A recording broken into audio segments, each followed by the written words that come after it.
10 محرم الحرام کو جو سب سے عام کام ہے، فرض ہے نا، وہ تو رہ ہی نہیں سکتا۔ اگر گھر میں پڑھتے ہو عام حالات میں تو 10ویں کو ضرور مسجد میں جا کر جماعت کا ثواب حاصل کر، پھر اس کے بعد قبرستان جاؤ۔ اگر والدین اس دنیا سے چلے گئے ہیں تو والدین کی قبر پہ ضرور جاؤ۔ کیا ہوگا؟ روایت کے اندر آتا ہے کہ جو بندہ 10ویں محرم شریف 10 قرآن مجید کی آیات تلاوت کر دے، اسے سارا سال قرآن مجید کی تلاوت کا ثواب ملتا رہے۔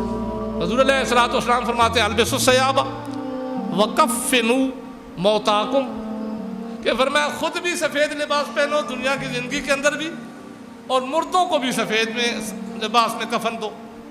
تو آپ کو چونکہ سفیدی پسند ہے نا، تو اب 10 محرم الحرام کے کاموں میں سے ایک کام یہ بھی کر لو کہ سفید لباس پہنو اس دن، تاکہ اللہ تبارک و تعالیٰ کے محبوب کی پسندیدہ لباس ہمارے جسموں پر ہو تو اللہ کرم کرے گا، ثواب بھی ہوگا، کیونکہ مستحب ہے نا، مستحب میں ثواب ہوتا ہے۔ تو کالے کپڑے پہننے سے ثواب نہیں ہوگا، میں گناہ بھی نہیں کہتا۔ جس طرح کہ 10 آیات قرآن مجید سے تلاوت کرو گے تو سارا سال تلاوت کا ثواب ملتا رہے گا۔ روزہ رکھو گے تو 60 سالوں کی عبادت، اور 60 سالوں کی عبادت بھی کون سی؟ قام لیالیہا وصام نہارہا، ایسے 60 سال کہ جن میں ہر روز رات کو بندہ ساری رات کھڑا ہو کر عبادت کرتا رہا، دن کو روزے میں رہا، عام 60 سالوں کی عبادت نہیں۔ پھر اور 10ویں محرم کے کرنے کے کام کیا ہے؟ ابھی تک میں نے آپ کے سامنے 3 بیان کیا۔ قرآن مجید کی 10 آیات کی تلاوت کرو، نماز مسجد میں جا کر صبح کی جماعت کے ساتھ پڑھو، قبرستان جاؤ، پھر اور یہ ہے کہ جنازہ کسی مسلمان، سچے مسلمان کا تلاش کر کے پڑھو۔ ایک تو ہے نا کہ اپنا کوئی رشتہ دار ہے یا اپنے محلے کا ہے یا اپنا قریبی ہے تو اس کا تو پڑھنا ہے، وہ تو عام حالات میں بھی ہم پڑھتے ہیں، لیکن 10 محرم کو جنازہ پڑھنے کی اتنی فضیلت ہے کہ روایت میں آتا ہے کہ حکم دیا گیا کہ 10 محرم کو ارد گرد بھی تلاش کرو، اگر کسی مسلمان کا جنازہ ہے تو تلاش کر کے جنازہ پڑھو، کیونکہ اس جنازے کا بہت زیادہ ثواب ہوتا ہے۔ پھر حضور علیہ الصلوۃ والسلام ارشاد فرماتے ہیں کہ 10 محرم کو صدقہ کثرت سے کرو، جتنا طاقت ہو اپنی طاقت کے مطابق حلال مال سے صدقہ کرو۔ اب صدقے میں جو ہمارا ٹرینڈ بنا ہوا ہے نا، یا جو ہمارے ذہنوں میں باتیں بٹھا دی گئی ہیں، وہ یہ ہے کہ ہم مثلا کہ بکرا ہونا چاہیے یا یہ ہونا چاہیے یا یہ کہ کسی غریب کو ہی دینا ہے۔ شریعت میں اتنی آسانی ہے، بس سبب بنتے ہیں، اللہ تبارک و تعالیٰ کی رحمت بندے کو ڈھانپ لیتی ہے۔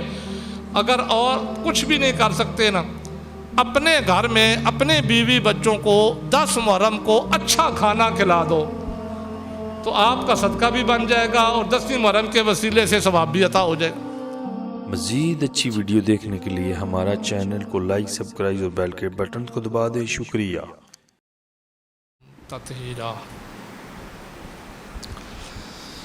قال اللہ تبارک و تعالی فی شان حبیبہ فی مقام آخر ان اللہ و ملائکتہ یصلون علی النبی یا ایہا الذین آمنوا صلوا علیہ وسلموا تسلیما اللہم صلی علی سیدنا مولانا محمد وعلی آل سیدنا مولانا محمد وبارک وسلم وصلی علیہ الصلاۃ والسلام علیک یا رسول اللہ وعلی آلک وصحابک یا حبیب اللہ یا رسول اللہ انظر علینا یا حبیب اللہ اسمع قالنا اننا فی بار عم مغرق خذ ایدینا وسہل لنا اشکالنا۔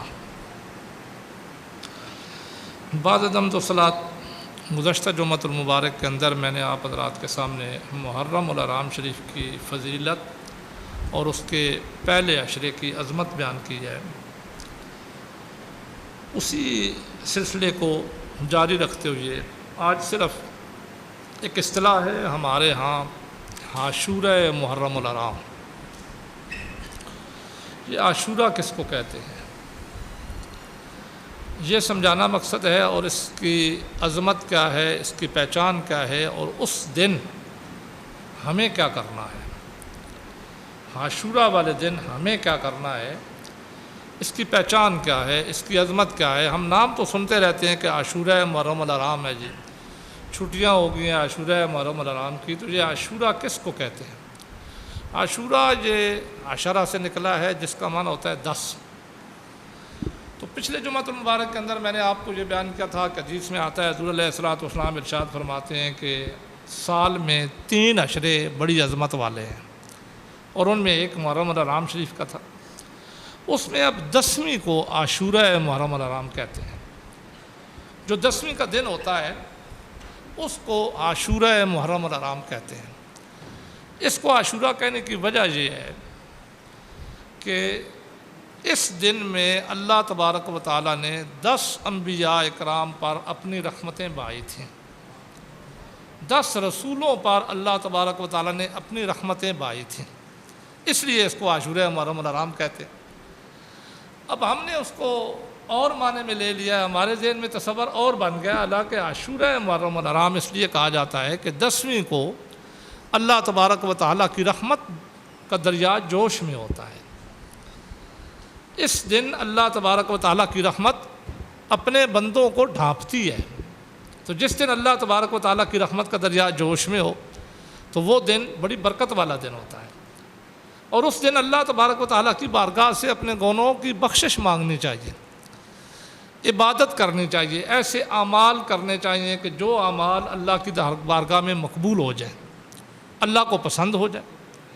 تو عاشورہ محرم الحرام کی اب یہ طریقہ بن گیا ہے کہ اس دن چونکہ اللہ کی رحمت نے 10 انبیاء اکرام، جن میں چند نام گنوا دیتا ہوں، حضرت موسیٰ علیہ السلام کو فرعون، آپ کی قوم کو فرعون سے 10 محرم الحرام کو نجات ملی تھی۔ یہ اللہ تبارک و تعالیٰ کا کرم ہوا حضرت موسیٰ علیہ السلام پر اور آپ کی قوم پر۔ پھر جناب زکریا علیہ السلام، آپ کو بھی اسی دن اللہ تبارک و تعالیٰ نے آپ کی قوم کے مقابلے میں آپ کو نجات دی۔ جناب نوح علیہ السلام، آپ پر جو طوفان نوح آیا اس سے بھی نجات اسی 10 محرم الحرام کو ملی۔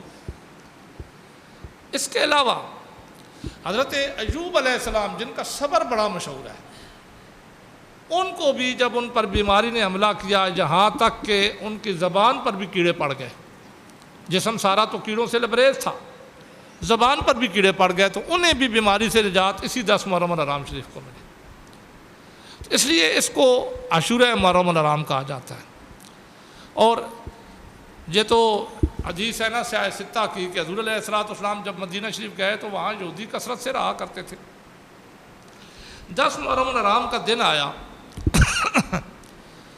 تو یہودی روزہ رکھا کرتے تھے، ہر 10 محرم الحرام کو خوشی منایا کرتے تھے، اس بات کی کہ اس دن اللہ تبارک و تعالیٰ نے ہمیں، ہمارے بڑوں کو فرعون اور اس کے لشکر سے نجات دلائی تھی۔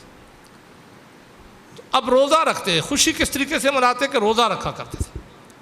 تو اس سے ایک یہ پتہ چل گیا کہ مسلمان کے لیے بھی قاعدہ یہ ہے کہ خوشی ہو یا غم ہو، اسے اللہ تبارک و تعالیٰ کی عبادت کرنی ہے۔ اور ایک حدیث میں آپ یہ آتا ہے، حضور علیہ الصلوۃ والسلام ارشاد فرماتے ہیں، مومن بندے کا ہر عمل اس کے لیے اجر ہی اجر ہے، ہر لمحہ اس کے لیے اجر ہی اجر ہے، زندگی کا ہر وقت اس کے لیے اجر ہی اجر ہے، کیونکہ 2 حال سے خالی نہیں۔ آپ زندگی گزار رہے ہیں، یا تو آپ کی زندگی میں آپ کو خوشی ملے گی یا آپ کو تکلیف میں پہنچے گی۔ تو حضور علیہ الصلوۃ والسلام ارشاد فرماتے ہیں، اگر مومن کو خوشی ملے تو وہ اتراتا نہیں ہے، بلکہ وہ خوشی میں اللہ کا شکر ادا کرتا ہے۔ شکر ادا کرتا ہے تو تب بھی اس کے لیے اجر، اور اگر اسے امتحان میں مبتلا کر دیا جائے، اسے کوئی تکلیف پہنچے، کوئی رنج پہنچے، تو وہ اس پہ صبر کرتا ہے، پھر بھی اسے اجر ملتا ہے۔ یہودی بھی روزہ رکھا کرتے تھے۔ حضور علیہ الصلوۃ والسلام نے سب کچھ جاننے کے باوجود ظاہر ہے مسئلے کو بتانا تھا، تو صحابہ سے پوچھا، میرے یارو یہ روزہ کیوں رکھتے ہیں؟ یہودی 10 محرم کو روزہ کیوں رکھتے ہیں؟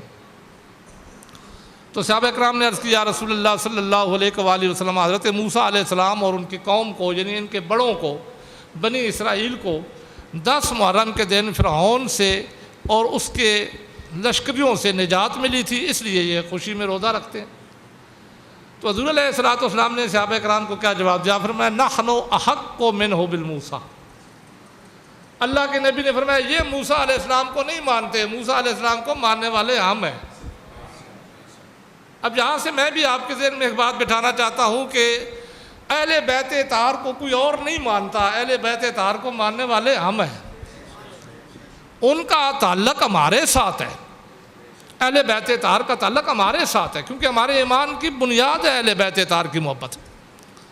اگر ہمارے دلوں سے اہل بیت اطہار کی محبت نکال دی جائے تو ہم مومن رہتے ہی نہیں ہیں۔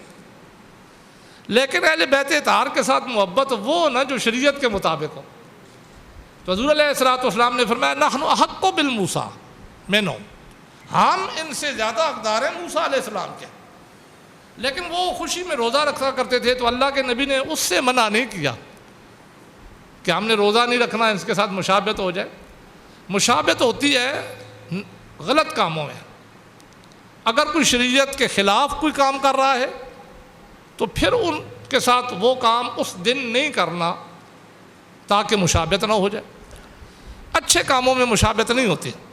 اللہ تبارک و تعالیٰ کے محبوب نے فرمایا ہم روزہ رکھیں گے، ہم بھی، کیونکہ ہم زیادہ حقدار ہیں موسیٰ علیہ السلام کے۔ روزہ رکھا نا تو ساتھ ہی فرمایا آنے والی قوم یہ نہ سمجھے کہ یہ بھی ان کے ساتھ مشابہت کر رہے ہیں۔ تو حضور علیہ الصلوۃ والسلام نے فرمایا وہ 1 دن کا رکھا کرتے تھے، ہم 2 دنوں کا رکھیں گے، آئندہ ہم 9ویں اور 10ویں کو رکھا کریں گے یا 10ویں اور 11ویں کو رکھا کریں گے۔ اب یہ حضور علیہ الصلوۃ والسلام نے اپنی امت کو جو پیغام دیا نا، فرمایا تو یہی کہ چونکہ حضرت موسیٰ علیہ السلام کو اس دن نجات ملی تھی تو ہم روزہ رکھیں گے۔ پھر ساتھ ہی فرما دیا کہ میری امت جب اس دن روزہ رکھو گے نا تو اس کا پھر تمہیں اجر کتنا ملے گا۔ حضور علیہ الصلوۃ والسلام نے فرمایا، آپ نے فرمایا من صام یوم عاشوراء، جو بندہ 10ویں ذی الحجہ کو، اب ظاہر ہے آپ نے ساتھ ہی یہ بھی بتا دیا کہ اس کے ساتھ 9ویں کا بھی رکھنا ہے یا 11ویں کا بھی رکھنا ہے، لیکن آج بھی اگر کوئی بندہ 2 رکھنے کی اہلیت نہیں رکھتا، طاقت نہیں رکھتا، تو 10ویں کو ہی صرف رکھ سکتا ہے۔ تو جب وہ روزہ رکھے گا تو اللہ تبارک و تعالیٰ کے محبوب ارشاد فرماتے ہیں اسے فائدہ کتنا ہوگا؟ کتب اللہ لہ، اللہ تبارک و تعالیٰ اس کے لیے 1 روزے کے بدلے میں 60 سالوں کی عبادت کا ثواب لکھیں گے۔ یہ 10ویں محرم کو روزہ رکھنے کی فضیلت ہے۔ اب ہم 10ویں محرم کو کس طرح مناتے ہیں؟ ادھر تو ہم یہ کہہ رہے ہیں کہ وہ ہمارے ہیں حسنین کریمین، تو طریقہ ہمارا وہ نہیں ہے جو ان کو راضی کرنے کا طریقہ شریعت میں بتایا گیا ہے۔ حضرت امام علی مقام امام حسین رضی اللہ تعالیٰ عنہ نے تو عاشوراء کی رات کو بھی عبادت نہیں چھوڑی تھی، ساری رات عبادت کرتے رہے۔ یہ تو متفق علیہ تاریخی باتیں ہیں نا، یہ تاریخی باتیں ہیں، لیکن متفق علیہ ہیں۔ سارے کہتے ہیں کہ 10ویں کی رات کو جب اگلا 10ویں کا دن آنا تھا تو ساری رات وہ عبادت میں رہے، یہاں تک کہ یہ بھی تاریخ ہمیں کہتی ہے، اگرچہ میں تاریخ پہ اتنا بلیو نہیں رکھتا، ہاں جہاں ان حضرات کی عظمت کی بات ہے تاریخ کی اور وہ بھی قرآن و سنت کے مطابق ہو تو میں اس پر سر تسلیم خم کر دیتا ہوں، ورنہ یہ بیہودہ باتیں میں کبھی نہیں ان پر عقیدہ رکھتا۔ تو یہ تو سب کہتے ہیں نا کہ جب وہ شہید ہو رہے تھے تو تب بھی سر سجدے میں تھا، تو انہیں تو عبادت سے پیار تھا، اور ہم ان کی محبت کا دعویٰ کریں اور عبادت کے قریب ہی نہ آئیں تو یہ پھر محبت نہیں ہے، یہ منافقت ہے، اور منافقت کہیں بھی قبول نہیں ہوتی۔ تو اس دن ہمیں کیا کرنا ہے؟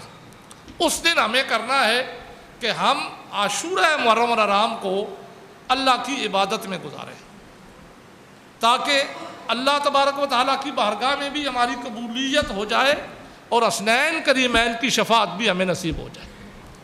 تو جب 10 محرم الحرام کو کرنے کے کام ہے نا، پہلے میں وہ بیان کر دوں، پھر اس کے بعد شاید میں حسنین کریمین کی فضائل میں بھی 1-2 حدیثیں آپ کے گوش گزار کرنا چاہتا ہوں۔ تو وہ ہیں کیا؟ سب سے پہلے میں ہمیشہ یہ کہا کرتا ہوں کہ صبح کی نماز مسجد میں جا کر جماعت کے ساتھ پڑھو۔ 10 محرم الحرام کو جو سب سے عام کام ہے، فرض ہے نا، وہ تو رہ ہی نہیں سکتا۔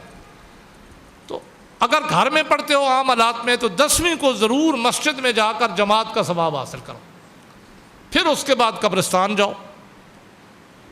اگر والدین اس دنیا سے چلے گئے ہیں تو والدین کی قبر پہ ضرور جاؤ، پھر اس کے بعد کیا کرنا ہے؟ اس دن کم از کم 10ویں محرم کو کم از کم قرآن مجید سے 10 آیات تلاوت کرو۔ میں نے کتنی کہی ہے؟ 10 آیات، کم از کم 10 آیات تلاوت کرو۔ اس کا فائدہ کیا ہوگا؟ روایت کے اندر آتا ہے کہ جو بندہ 10ویں محرم شریف کو 10 قرآن مجید کی آیات تلاوت کر دے، اسے سارا سال قرآن مجید کی تلاوت کا ثواب ملتا رہے گا۔ اللہ تبارک و تعالیٰ کی رحمت بڑی وسیع ہے، لیکن چونکہ اس دن کی اہمیت ہے نا، تو دن کی اہمیت ننگا پھرنے سے بندے کو نہیں ملتی، یا کالے کپڑے پہننے سے نہیں ملتے۔ ہاں یہاں میں یہ مطلب پچھلے جمعۃ المبارک کے اندر بھی میں نے آپ کو کہا تھا نا کہ جو رنگ پہنو جو سوائے شوخ رنگ کے جو اللہ کے نبی نے منع کیا ہے، نہ ثواب ہے نہ گناہ ہے، اس میں کالا رنگ بھی شامل ہے۔ جو بھی پہنو نہ ثواب ہے نہ گناہ ہے، لیکن ایک رنگ میں نے آپ کو بتایا تھا کہ اللہ کے نبی کو پسند ہے، اگر وہ پہنو گے تو ثواب ہوگا، اور وہ کیا تھا؟ سفید رنگ۔ حضور علیہ الصلوۃ والسلام فرماتے ہیں البسوا الثیاب وکفنوا موتاکم، کہ فرمایا خود بھی سفید لباس پہنو دنیا کی زندگی کے اندر بھی، اور مردوں کو بھی سفید میں لباس میں کفن دو۔ تو آپ کو چونکہ سفیدی پسند ہے نا، تو اب 10 محرم اور حرام کے کاموں میں سے ایک کام یہ بھی کر لو کہ سفید لباس پہنو اس دن، تاکہ اللہ تبارک و تعالیٰ کے محبوب کی پسندیدہ لباس ہمارے جسموں پر ہو تو اللہ کرم کرے گا، ثواب بھی ہوگا، کیونکہ مستحب ہے نا، مستحب میں ثواب ہوتا ہے۔ تو کالے کپڑے پہننے سے ثواب نہیں ہوگا، میں گناہ بھی نہیں کہتا۔ جو سارا سال پہنتا ہے میں منع بھی نہیں کرتا، ہاں جو صرف 10 محرم میں یا محرم شریف میں پہننا شروع کر دے تو وہ مشابہت بن جاتی ہے، اس سے منع کیا گیا۔ لیکن اگر تم پہنو بھی گے تو اس سے ثواب نہیں ہوگا، تو وہ کام کرو جس میں ثواب ہو۔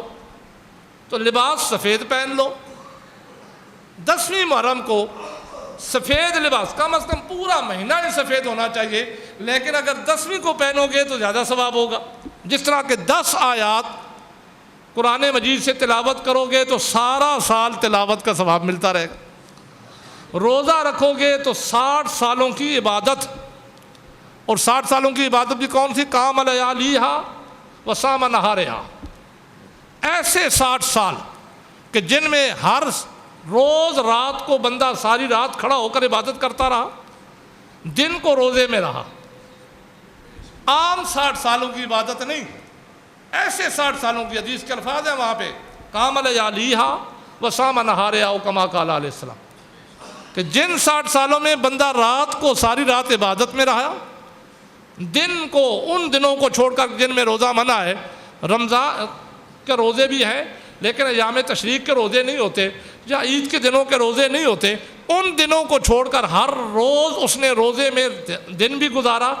اس قسم کی زندگی گزارنے والے 60 سالہ بندے کو اللہ تبارک و تعالیٰ جو ثواب عطا کرتے ہیں، 10ویں محرم کو جو بندہ روزہ رکھے اللہ تبارک و تعالیٰ اپنے فضل سے اس بندے کو بھی یہ ثواب عطا کر دیتے ہیں۔ پھر اور 10ویں محرم کے کرنے کے کام کیا ہے؟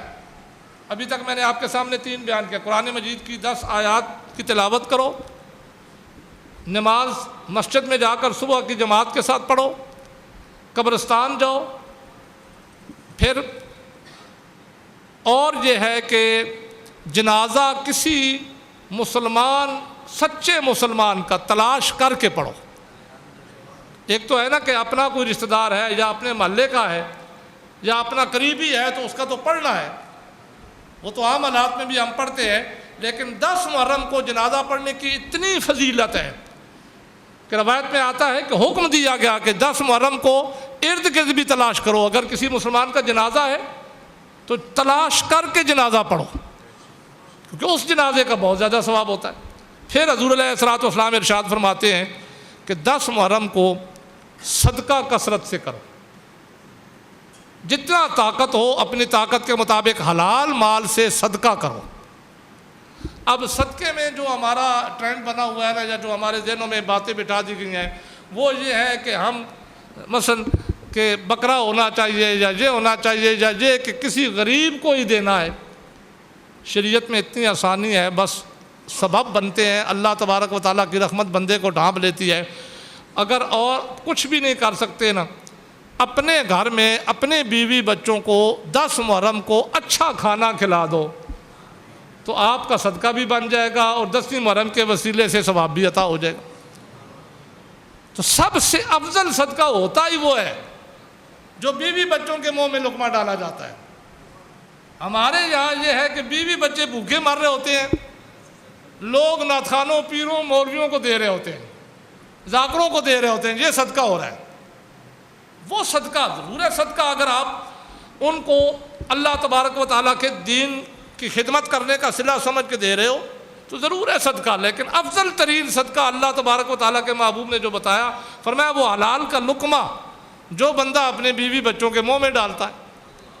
ہاں کسی کے پاس طاقت زیادہ ہے تو پھر اس کے بعد درجہ بنتا ہے رشتہ داروں کا، پھر درجہ بنتا ہے اہل محلہ کا، پھر درجہ بنتا ہے اپنے شہر کا، پھر باہر کا درجہ بنتا ہے۔ یہ شریعت نے ہمیں صدقے کا طریقہ بتایا۔ نفلی صدقے کی بات کر رہا ہوں، یہ واجبی صدقے کی بات نہیں کر رہا، نفلی صدقے کی بات کروں۔ یہ صدقہ 10 محرم کو کرنا اور عاشورہ محرم الحرام کے کاموں میں سے کیا ہے؟ کسی یتیم کے سر پر دست شفقت رکھ دینا۔ کوئی یتیم بچہ ہے، اس کے سر پر دست شفقت رکھ دو۔ یعنی اصل تو اس کا معنی یہ ہے کہ اس کی دلجوئی کرو، اس کی مدد کرو، لیکن اگر کوئی نہیں کر سکتا تو اس کا ظاہری معنی بن جائے گا نا کہ اس کے دست شفقت پہ، اس دست شفقت اس کے سر پہ ہاتھ پھیر دو، جس سے اس یتیم بچے کو یہ محسوس ہو کہ کوئی میرا بھی ہے، میرا غمخوار بھی ہے۔ اور یہ ظاہری معنی یہاں حدیث میں ہے، کیونکہ اگلے الفاظ یہ بتاتے ہیں، حضور علیہ الصلوۃ والسلام ارشاد فرماتے ہیں کہ جو بندہ یہ کام کرے گا 10ویں محرم کو، کسی یتیم کے سر پر شفقت کا ہاتھ پھیرے گا، جتنے اس کے بال اس کے ہاتھ کے نیچے آئیں گے اللہ تبارک و تعالیٰ اتنے درجے اس کے جنت میں بلند کر دے گا۔ پھر اور اگر امام علی مقام امام حسن حسین رضی اللہ تعالیٰ عنہما سے یا اہل بیت اطہار سے محبت ہے نا، اب آخری عمل اس بتا رہا ہوں کیونکہ میں نے ان کی فضیلت میں ایک حدیث بھی سنانی تھی تو وقت ہی سارا چلا جائے گا۔ تو یہ کام کرنا ہے کہ 10ویں محرم کو 4 رکعت نماز نفل، فرضی عبادت تو ہر صورت میں کرنی ہوتی ہے، 4 رکعت نماز نفل مغرب سے پہلے پہلے، مکروہ وقت کو چھوڑ کر کسی وقت میں بھی آپ پڑھ سکتے ہیں۔ پڑھنے کا طریقہ یہ ہے کہ ہر رکعت میں سورہ فاتحہ کے بعد سورہ اخلاص، قل هو اللہ احد 1 مرتبہ اور آیت الکرسی 10 مرتبہ پڑھ کر ایک سلام کے ساتھ 4 رکعت نماز نفل پڑھو۔ نفل پڑھنے کے بعد چونکہ عبادت اللہ کی ہوتی ہے، کسی اور کی نہیں ہوتی، تو نفل اللہ کی بندگی ہے، اللہ کی عبادت ہے۔ جب مکمل کر لو تو اس کے بعد سلام پھیر کر ان 4 رکعت نماز نوافل کا ثواب اہل بیت اطہار کے افراد کو بھیج دو، امام حسن حسین رضی اللہ تعالیٰ عنہما کو بھیج دو۔ تو روایت کے اندر آتا ہے، وہ فرماتے ہیں کہ جو بندہ ساری زندگی 10 محرم الحرام کو یہ کام کرے گا، کل قیامت والے دن اس کی شفاعت ہم کرائیں گے، اسے کہیں جانے کی ضرورت نہیں ہوگی، ہم اس کی شفاعت کرا کے اپنے ساتھ جنت میں لے کر جائیں گے۔ یہ ہے عاشورہ محرم الحرام کے کام جو شریعت میں ہے۔ اب ہم کیا کرتے ہیں یہ آپ بھی جانتے ہیں، میں بھی جانتا ہوں، ہم کتنا اللہ اور اللہ کے رسول اور اہل بیت اطہار کو خوش کرتے ہیں۔ اس کا طریقہ ہمیں بدلنا پڑے گا اگر ہم نے اللہ اور اس کے رسول کی رضا کے لیے کام کرنے ہیں۔ تو جو مروجہ طریقے یہ سارے غلط ہیں، ان سے ثواب کے بجائے ہمیں گناہ ہوتا ہے۔ اور کیا ہے 10 محرم الحرام کو، ہاں میں اس کی نفی ہرگز نہیں کرتا، 10 محرم الحرام کو امام علی مقام امام حسین رضی اللہ تعالیٰ عنہ یا اہل بیت اطہار کی شان فضیلت سننا، یہاں تک کہ شہادت کے وہ واقعات سننا جو شریعت کے مطابق ہیں، جو اللہ کے رسول سے منقول ہیں، جو صحابہ اکرام سے منقول ہیں، من گھڑت نہیں جیسے ہمارے آج کل ہوتے ہیں۔ جو روایات صحیحہ سے ہے وہ بھی مستحب ہے، باعث ثواب ہے، اور ان کی عظمت کے جلسے منعقد کرنا یا محفلیں منعقد کرنا یا ان کی عظمت بیان کرنا یا سننا، یہ صرف مستحب ہی نہیں ہے بلکہ حضور علیہ الصلوۃ والسلام کی سنت ہے۔ اس پر میں ایک حدیث پیش کر دیتا ہوں، ترمذی شریف کی حدیث ہے، حضرت اسامہ بن زید رضی اللہ تعالیٰ عنہ اس حدیث کے راوی ہیں۔ یہ حضور علیہ الصلوۃ والسلام کے متبنہ پوتے ہیں، حضرت زید رضی اللہ تعالیٰ عنہ حضور علیہ السلام کے متبنہ بیٹے تھے، یعنی لے پالک بیٹے تھے، ان کے یہ صاحبزادے ہیں۔ اللہ تبارک و تعالیٰ کے محبوب کو یہ بہت زیادہ محبوب تھے، یہاں تک کہ جب آپ اپنی سواری پر حسن و حسین رضی اللہ تعالیٰ عنہما کو بٹھایا کرتے تھے تو انہیں بھی ساتھ بٹھایا کرتے تھے۔ حضرت اسامہ رضی اللہ تعالیٰ عنہ یہ روایت کرتے ہیں کہ مجھے اللہ تبارک و تعالیٰ کے محبوب نے ایک کام کے لیے بھیجا، میں کام کر کے فارغ ہو کے جب واپس آیا تو میں حضور علیہ السلام کی بارگاہ میں گیا، جا کر دیکھوں تو صحیح کہ حضور علیہ السلام اگر موجود ہیں تو میں انہیں بتا دوں، اطلاع دے دوں کہ میں جو کام کے لیے گیا تھا اس کا کیا بنا۔ تو کہتے ہیں میں دستک دی نہ جا کر آپ کے حجرہ مبارکہ دروازے پر، تو حضور علیہ السلام رات کا وقت تھا، اللہ تبارک و تعالیٰ کے محبوب باہر نکلے حجرہ اقدس سے، دروازے پہ آئے تو آپ نے چادر اوڑھی ہوئی تھی اور آپ کی چادر میں دونوں سائیڈوں پہ ابری ہوئی کوئی چیز نظر آ رہی تھی۔ حضرت اسامہ بن زید رضی اللہ عنہ فرماتے ہیں کہ میں بجائے اس کے کہ میں اپنی بات بتاتا، میری توجہ ادھر ہوگی کہ یہ کیا ہے، کہتے دل میں یہ جستجو پیدا ہوگی کہ یہ پتہ چلے کہ حضور علیہ السلام نے یہ کیا رکھا ہوا ہے چادروں کے اندر، یہ کیا چھپایا ہوا ہے چادروں کے اندر۔ کہتے ہیں لیکن چونکہ میں تو اپنے مقصد کے لیے آیا تھا، میں نے اپنی بات بیان کی، لیکن میرے دل میں یہ جستجو پھر بھی تھی کہ کاش یہ پتہ چل جائے کہ یہ ہے کیا۔ تو حضرت اسامہ بن زید رضی اللہ عنہ فرماتے ہیں دل میں جستجو تھی، سوال نہیں کیا کہ یا رسول اللہ صلی اللہ علیہ وآلہ وسلم یہ ہے کیا، لیکن میں ہمیشہ یہ کہا کرتا ہوں کہ وہ نبی کیا جسے امتی کی خبر نہ ہو۔ نبی ہوتا ہی وہ ہے جو امتی کے دل کی بات بھی جانتا ہے۔ ان کے دل میں خواہش تھی نا، سوال نہیں کیا، بس یہ بتایا کہ جس کام کے لیے آپ نے مجھے بھیجا تھا میں نے وہ کام کر دیا ہے۔ حضرت اسامہ بن زید رضی اللہ عنہ فرماتے ہیں جب میں مڑنے لگا نا تو اللہ تبارک و تعالیٰ کے محبوب نے مجھ سے پوچھا اسامہ جاننا چاہتے ہو یہ کیا ہے؟ تو عرض کرتے ہیں یا رسول اللہ صلی اللہ علیہ وآلہ وسلم شدید خواہش تھی لیکن پوچھ نہیں سکا۔ تو آپ نے وہ چادر ہٹائی، تو جب چادر ہٹائی تو حضرت اسامہ بن زید رضی اللہ عنہ فرماتے ہیں ایک سائیڈ پہ امام حسن تھے، ایک سائیڈ پہ امام حسین رضی اللہ عنہ، ان دونوں کو حضور علیہ السلام نے چادر میں چھپایا ہوا تھا اور اپنے جسم اقدس کے ساتھ لگایا ہوا تھا۔ تو حضرت اسامہ بن زید رضی اللہ عنہ فرماتے ابھی میں نے دیکھا کہ وہ دونوں نواسے ہیں۔ تو اللہ تبارک و تعالیٰ کے محبوب نے اب دیکھیں میں اور آپ تو آج محفلیں منعقد کرتے ہیں، پہلے اشتہار لگاتے ہیں، پھر لوگوں کو بلاتے ہیں، پھر جا کر امام حسن و حسین رضی اللہ تعالیٰ عنہما کی عظمتیں بیان کرتے ہیں، اور وہ بھی جس انداز سے بیان کرتے ہیں اللہ معافی دے۔ تو جہاں کیا ہے، میں یہ بات بھی ہمیشہ کہا کرتا ہوں، جہاں پہ بھی جاتا ہوں جلسوں میں تو میں یہ کہا کرتا ہوں کہ پھول پہ کبھی کشیدہ کاری نہیں کی جاتی، پھول ویسے ہی خوبصورت ہوتا ہے، اس کے گلدستے ہوتے ہیں۔ تو جب ان اہل بیت اطہار کے افراد میں اتنی صحیح روایات موجود ہیں تو پھر ہمیں من گھڑت باتیں کرنے کی کیا ضرورت ہے، لیکن کسی کو سمجھ آئے تو آئے نا۔ تو اب یہی دیکھیں حضور علیہ السلام نے سنت کے کوئی اور نہیں تھا، حضرت اسامہ بن زید رضی اللہ تعالیٰ عنہ تھے، وہ تو جستجو میں تھے لیکن چلے گئے، جا رہے تھے نا واپس، اللہ کے نبی نے خود انہیں بلایا اور بلا کر فرمایا کہ حسن و حسین کی عظمت بیان کرنا تو میری سنت ہے نا۔ فرمایا تم جا رہے تھے، اب دیکھو یہ ہیں کون، دیکھ لیا قصہ ختم، لیکن اللہ تبارک و تعالیٰ کے محبوب نے فرمایا اسامہ اب ذرا سنو بھی، ان کی عظمت بھی سنو۔ فرمایا ہاذان ابنایا، یہ کوئی اور نہیں ہے، یہ میرے بیٹے ہیں، ہاذان ابنایا، یہ دونوں میرے بیٹے ہیں۔ اور آگے فرما دیا وہ ابنا و ابنتی، میرے ہی نہیں میری بیٹی کے بھی بیٹے ہیں، یہ میرے بیٹے ہیں اور میری بیٹی کے بیٹے ہیں۔ آگے اللہ تبارک و تعالیٰ کے محبوب نے ہاتھ اٹھا دیے، حضرت اسامہ بن زید رضی اللہ عنہ فرماتے ہیں حضور علیہ السلام نے ہاتھ اٹھائے، اللہ کی بارگاہ میں دعا کرنے لگے، اللہم انی احبہما، یا اللہ میں ان دونوں سے پیار کرتا ہوں، میں ان دونوں سے محبت کرتا ہوں، وَأَحَبَّهُمَا، اے اللہ جب میں محبت کرتا ہوں تو میں یہ بھی چاہتا ہوں کہ تو بھی ان دونوں سے محبت کر۔ ویسے بھی جس سے اللہ کے رسول محبت کرے رب بھی محبت کرتا ہے۔ تو حضور علیہ السلام نے اس کے باوجود دعا مانگی، اللہم انی احبہما، یا اللہ میں ان دونوں سے محبت کرتا ہوں، وَأَحَبَّهُمَا، اور تو بھی ان دونوں سے محبت کر۔ اب ابھی تک حضور علیہ السلام نے دعا مانگنے کے بعد ہاتھ نیچے نہیں کیے۔